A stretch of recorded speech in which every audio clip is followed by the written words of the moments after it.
Hii ni Mkupa TV. Hakikisha unakuwa mtu wa kwanza kabisa kupata taarifa mbalimbali za kitaifa, kimataifa, burudani na michezo kwa kuwa mtu wa kwanza kusubscribe, kucomment, kushare pamoja na kulike Mkupa TV kwenye ukurasa wa YouTube. Kujadiliana, kuzungumzia masuala mbalimbali ya kijamii, kiuchumi na kisiasa bila kubagua itikadi yoyote. Na mmojawapo mabalozi aliyozungumza hapa amezungumzia masuala ya kiuchumi. Hii inamaanisha kwamba siasa lazima iende sambamba na uchumi, na kwenye ngazi ya mashina ni mahali sahihi pa kuweka misingi mizuri ya kukuza uchumi wa eneo lile, uchumi wa taifa letu kwa ujumla wake kwa kupitia mashina mbalimbali. Mashina haya ni mahali pa kukusanya jamii, sio tu wa Chama cha Mapinduzi, bali wakereketwa na wapenzi wengine na wadau wa maendeleo.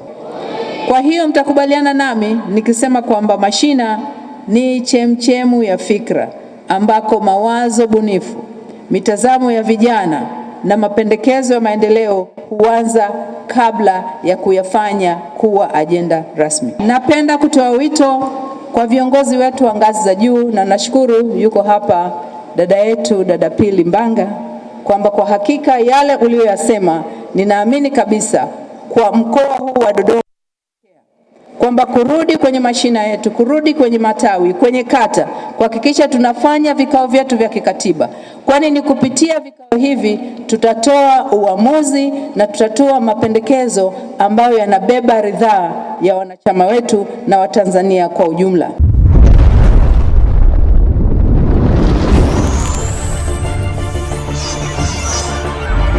Hii ni Mkupa TV. Hakikisha unakuwa mtu wa kwanza kabisa kupata taarifa mbalimbali za kitaifa, kimataifa, burudani na michezo kwa kuwa mtu wa kwanza kusubscribe, kucomment, kushare pamoja na kulike Mkupa TV kwenye ukurasa wa YouTube.